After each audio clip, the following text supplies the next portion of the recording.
performance, mate? Yeah, I thought that was sensational, mate. It's been probably one of the more interesting weeks in rugby league I've been involved in. The team changed about 5 or 6 times, and then compound that with Lockie Parmenter doing his hamstring at the captain's run last night. And yeah, like I said, it's definitely. I think Ando getting the centre probably summed the week up. Just kept being one challenge after the other. But I'll come out and say that other than the grand finals and what's on up here in the last 3 years, that's the best one I've been part of. Really proud of the boys. Before we talk about the top 6 and the rest of the season, that just this 17 blokes, they had a crack tonight. Just great effort from them. How do you think your younger boys went tonight? Keelan obviously got a try. Yeah, so I thought Keelan, it was a bit. I was talking to Keelan afterwards. I know he was disappointed not getting back on, but obviously we were playing without a lock in the last 20 minutes, which we would have been planning to get back on the field. But I thought Keelan White and PJ Webb, both those 2 young guys, came in, did a great job of setting the game up. Obviously Keelan with his try, but also some of the work PJ did. And I also thought Brent Easton, for a guy who hasn't played a game of footy in 2 or 3 weeks and was down at Mission Beach working this morning when I spoke to him, I thought he did a great job as well coming on to it. But for me, mate, the bloke beside me, Sheldon Powell-Hobbs and David Murphy, we played with 3 front rowers tonight against a team that we were dramatically smaller than. How tough was it there? Yeah, it's pretty tough, especially going up against a bigger side in East. They're always pretty physical and come at you hard, but I thought we prepared really well for that throughout the week with what we're doing at training, and worked on a few things, just pushing with each other, early tips, and I think we utilised that really well tonight. And I guess just in the back end, then when Ando went off, we just sort of had to stick together and work hard, and I think that's what that game came down to, is a lot of hard work in the end. That's what got us through. Joe obviously would have asked you personally to step up, Yeah, blokes like myself, Sheldon Powell-Hobbs, I thought Tommy Hancock had an awesome game. But even the younger blokes, PJ Webb, Keelan White, thought they were awesome. They really got us on the front foot at the start. Keelan versus scoring first, and that they built the momentum for us for the first half of the game, and yeah, they were really good for us. Is there a different? You guys seem to have really excelled the weeks where I guess you've been with your least amount of Cowboys. Is there a different feel? Do you all I guess stand up and rise to the occasion? I think it's just because we've been together since pre-season. You only sort of get one or 2 sessions if you're lucky together with the Cowboys, whereas we've all done the pre-season together. We train week in, week out. We all know the plays. Whereas sometimes with the Cowboys come back, we have to. Just feels like we're going over it again. But yeah, I think we've played our best footy when we don't have many Cowboys back to Sunshine Coast, Wynnum, and then again today. I thought, yeah, that's when we've been playing our best footy. Joe, what did you make of that Ando send-off, mate? Jeez, it took a while to get started those questions in you, boys. I got a little bit of a warning a while back regarding my thoughts on some of the refereeing standards in the Intrust Super Cup this year, so I won't comment on that too much. But look, mate, I have to look back at the tape. They're saying that he threw a punch, then fair enough. But I found it an interesting ruck all night. Okay, how's that one for an answer? Yeah. I found the ruck very interesting all night. And then unfortunately, if you let that go on for too long, you're going to get people to take things into their own hands and get frustrated. Not defending Ando should know better. He's a senior player.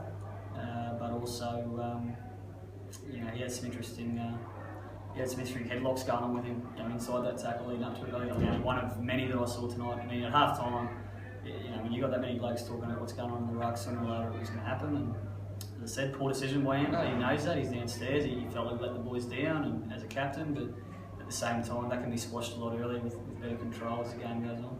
What position would change for you then from there? On the run, stuff on the run. Mate, positionally on that left edge, you're probably looking at Dave Murphy's a front rower, played at least I think 20 minutes at left centre. Which is, we're not talking about playing pub football here, like we're talking at a pretty high level. And Tom Hancock obviously then spent a lot of time at right second row. I think he's done that since. Tommy hasn't played second row since he was down at the Cowboys Holden Cup 2 or 3 years ago. And then at the end of it, I really wanted to get Roosie and Kingy's heads on the field at the same time. So I think that we finished with Ryan Getty at centre, Jason Roos at 7 and Kingy on the field. So there was a bit of thinking on the go to get us through that, mate. But I think the key was, if you've got guys that aren't comfortable defending there, if they're only doing short stints there, the better. So we just kept trying to mix those guys up and keep them as fresh as we could. You said, mate, obviously everyone had to lift, but was Was it spoken about on the field at the time? Yeah, definitely. I think after their last trial with school, we said we're sticking together. This is our game, and you know, the amount of scrambling defence, and we sort of put ourselves under a bit of pressure at the end with our ball control and a couple of silly little errors, but you know, we stuck together and got the result, and I'm happy to take that one. I thought Judd's trial was good. Yeah. I thought we might have learned a lesson from the Ipswich game. We couldn't shut up shop tonight because obviously only had 12 men on the field to keep playing footy. And probably something we spoke about last week. We went into a similar point last week against Ipswich when they were coming home like that.